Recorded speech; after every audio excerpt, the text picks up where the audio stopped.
Le kiosque d'Europe 1 et toutes ses plumes, Marion Calais pour les régions, Jean-Philippe Ballas pour la presse internationale, Axel de Tarlet pour l'écho, et Varrock qui n'est toujours pas là. Ah si, elle est là, bonjour Eva, pour la télé. Bonjour à tous. Bonjour Thomas. On commence avec vos quotidiens nationaux et le match en une de la Croix. JO ou Expo universelle. C'est aujourd'hui que Paris dévoilera les contours de sa candidature à l'exposition universelle de 2025. On y reviendra d'ailleurs tout à l'heure à 6h45 dans Europe 1 vous répond. Autre match en vue, plus proche de nous, celui des départementales.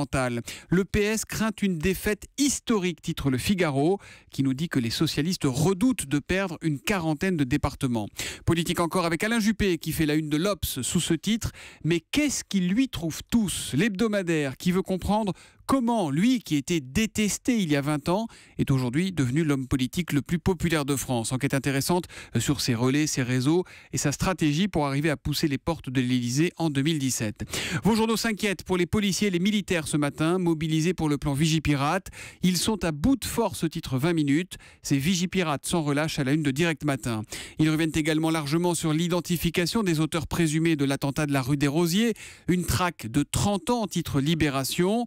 Mais aujourd'hui en France averti, suspect identifié mais procès incertain, car l'extradition de ces trois hommes qui vivent en Norvège, en Cisjordanie et en Jordanie apparaît extrêmement difficile.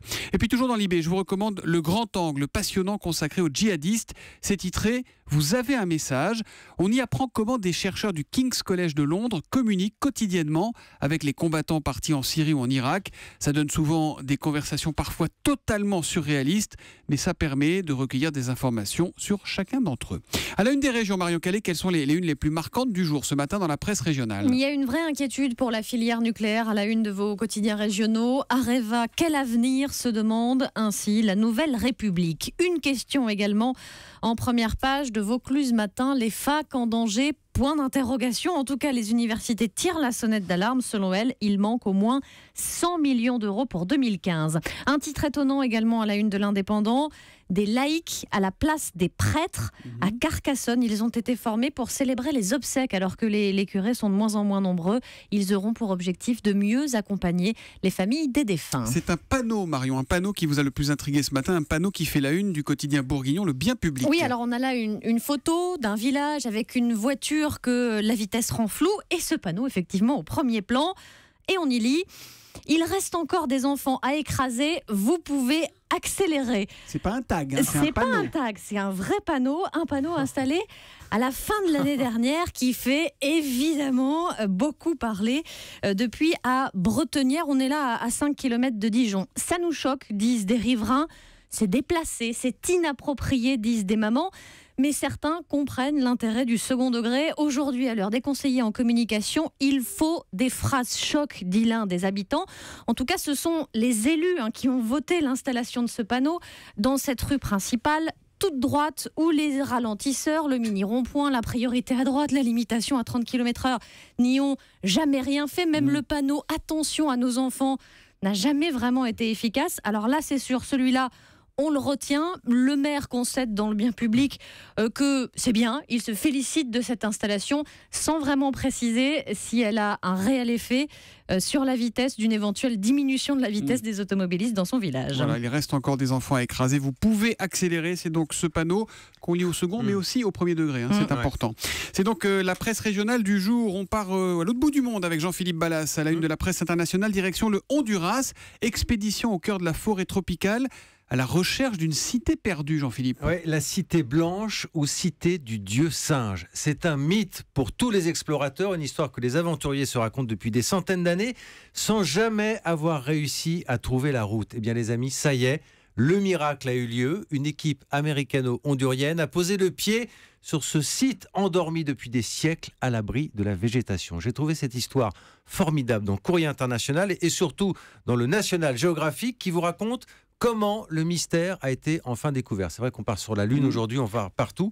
Il y a encore des lieux inexplorés dans nos sur forêts, la Terre. D'abord, il a fallu qu'un avion survole la forêt, un avion spécial avec un laser qui a étudié le relief. Et c'est ainsi que la cité a pu être repérée. repérés. Ensuite, il a fallu atteindre le site, totalement coupé du monde. Les explorateurs disent qu'ils ont croisé des animaux qui, manifestement, n'avaient encore jamais vu un être humain. Et alors, Jean-Philippe, qu'est-ce qu'ils ont découvert sur ce site ? Alors, ils ont découvert une cité dans un parfait état de conservation, manifestement. Il n'y a pas eu de pillage, il n'y a pas eu de saccage. Ils ont trouvé des sculptures, des objets qui pourraient dater de 1400 avant Jésus-Christ. Il y a notamment une tête de jaguar, j'ai vu la photo. Il y a de la vaisselle décorée avec des serpents dessus. Ça a été laissé là par une civilisation inconnue, tellement inconnue qu'elle n'a pas encore de nom. C'est vous dire l'importance de cette découverte.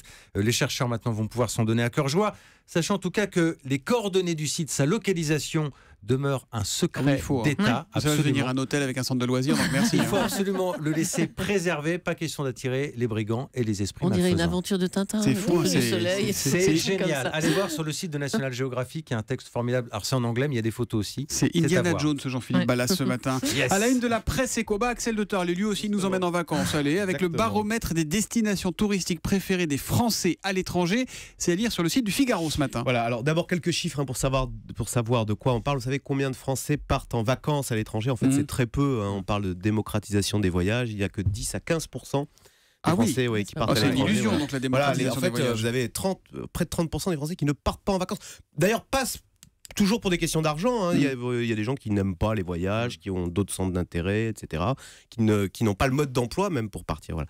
Alors maintenant, j'en arrive donc à ceux qui partent. Ceux qui partent vont où? Alors, ceux qui partent à l'étranger. Parce qu'en fait, les 3/4 des Français vont pas leurs vacances Julie en France. joue ce matin. Alors, on devine. Alors, la destination numéro 1, c'est facile. Allez. La Grèce. La Tunisie. Plus simple, La Tunisie. plus simple. L'Espagne. Bah voilà, l'Espagne numéro 1. Je ne sais pas pourquoi c'est plus simple. C'est juste à côté. C'est à côté, oui. Il y a l'Italie aussi à ce moment-là. Voilà, bravo Julie. Numéro 2, c'est l'Italie. Mais vous aviez raison. Numéro 3, c'est la Grèce. Et la Grèce qui remonte très fort. D'ailleurs, c'est un bon point pour les Grecs, parce que vous savez que pour eux, le tourisme, c'est 20% de leur économie. D'ailleurs, si la Grèce repart, c'est en partie grâce aux touristes. Parce que les gens vont sur les traces de Nikos Aliagas. Voilà, c'est ça. Et ensuite, vous parliez de l'Afrique du Nord. Alors, l'Afrique du Nord, effectivement, numéro 4, numéro 5, c'est Tunisie-Maroc, mais c'est en baisse à cause de les gens ont un peu peur d'aller en Afrique. Mais ils restent assez proches finalement, ils vont pas hyper loin. Non, alors ensuite, vous avez le deuxième classement, Marion. Voilà, le classement long courrier. Alors, République dominicaine. Ah non, c'est pas numéro. Alors, c'est dans le top 5, la République dominicaine. Les États-Unis. Les États-Unis, numéro 1. Voilà, effectivement. Numéro 2, je crois que c'est l'île Maurice. Attendez, je l'ai là. Numéro 3, République dominicaine, suivi par la Thaïlande et la Chine.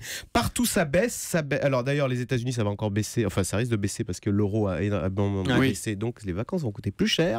C'est l'occasion de passer ses vacances en France, qui, je le rappelle, reste la destination numéro 1. 70% des Français passent leurs vacances en France. Voilà, c'était ce petit sondage. C'est donc à retrouver sur le Figaro. Il n'y a pas un voyage à gagner pour personne. Non, il n'y a pas de voyage. Vous allez où, vous, Axel? Vous allez où? Moi, je reste en France. Axel, il est comme ça. Il était à Valois comme ça. Il a ses habitudes. Bon, puisqu'on part pas en voyage, on va regarder la télé. Ce soir, France 5, 21h40, c'est Duel et Varrock. Et ça vous a plu une fois encore, Duel? Oui, encore une fois. Et alors, c'est pas l'histoire d'un mec, mais de deux mecs, aurait pu dire Coluche ce soir, qui ont totalement modifié nos façons de consommer. C'est les géants de la grande distribution. Marcel Fournier d'un côté, voilà, pour le Carrefour, et Leclerc, et Édouard Leclerc, exactement.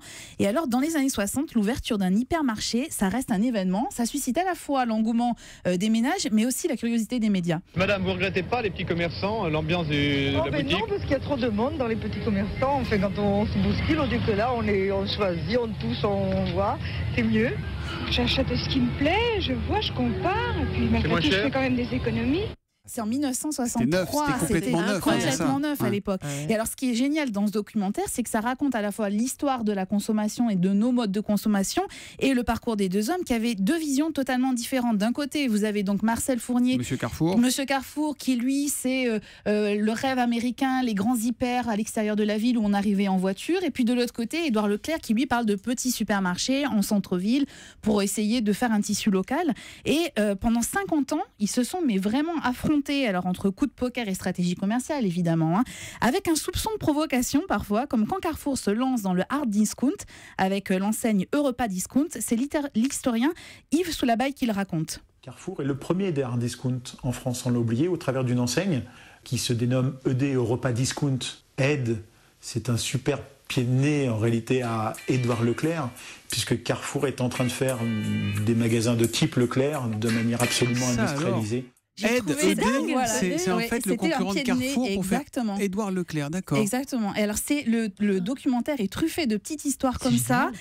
Ça vaut tous les cours de macroéconomie et c'est très malin, à la fois grâce aux archives et surtout par tous ces témoignages, à la fois des historiens et des gens qui ont vécu cette histoire. Il y a notamment Hélène, la femme de Marcel Fournier, qui témoigne. C'est vraiment délicieux et ça dure 50 minutes. Vous ne perdez vraiment pas votre soirée. C'est donc sur France 5 à 21h40, Duel, sous-titre de l'émission, l'hyper-duel. Vous savez, quand elle va chez Leclerc, Julie, tout le monde se moque à vous.